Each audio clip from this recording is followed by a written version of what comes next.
আজ আমরা দেখি কত মানুষ হাজারে আসওয়াদে হাত রাখতে চায় কিন্তু পারে না। হয়তো আল্লাহ তাদের নিয়ত দেখেই কিয়ামতের দিন সেই পাথর বলবে, এই বান্দা আমার কাছে পৌঁছাতে পারেনি কিন্তু সে চেয়েছিল। কত দয়াময় আমাদের রব। আর কিয়ামতের দিন সেই পাথরই মানুষের পক্ষে সাক্ষ্য দেবে। বিশ্বাস হচ্ছে না?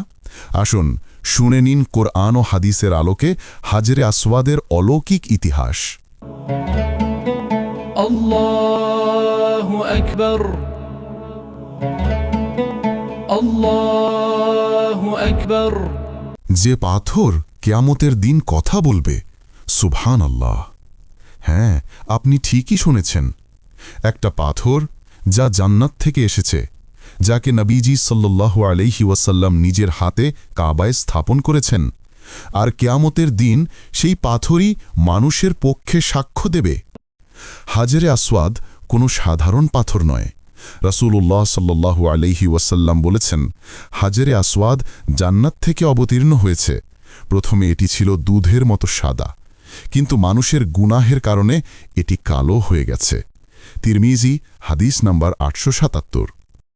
কাবা পুনর্নির্মাণের সময় কুরাইশরা তর্কে জড়িয়ে পড়ে, কে হাজরে আসওয়াদ পাথরটি কাবায় স্থাপন করবে। তখন রাসূল সাল্লাল্লাহু আলাইহি ওয়াসাল্লাম এমন এক বুদ্ধিদীপ্ত উপায়ে সবাইকে রাজি করালেন, যা আজও ইতিহাসে অমর। হাজরে আসওয়াদ পাথরটি নবীজির পবিত্র হাতে স্থাপিত। এজন্যই এটি আজও মুসলমানদের কাছে গভীর আবেগের প্রতীক। রাসূলুল্লাহ সাল্লাল্লাহু আলাইহি ওয়াসাল্লাম বলেন, হাজরে আসওয়াদ ও মোকামে ইব্রাহিম কিয়ামতের দিন কথা বলবে, এবং যারা আন্তরিকভাবে পাথরটি চুমু দিয়েছে বা স্পর্শ করেছে তাদের পক্ষে সাক্ষ্য দেবে। তিরমিজি হাদিস নাম্বার 961।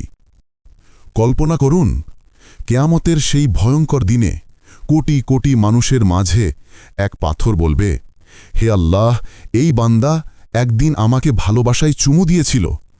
তখন কত মানুষ হাসবে, কতজন কাঁদবে। যে পাথর জান্নাত থেকে এসেছে, যার প্রতিটি চুমু গুনাহ মাফের সাক্ষ্য হতে পারে, সেই হাজরে আসওয়াদ আজও কাবার কোণে দাঁড়িয়ে আছে, যেন আমাদের তওবা, আমাদের ভালোবাসার অপেক্ষায়।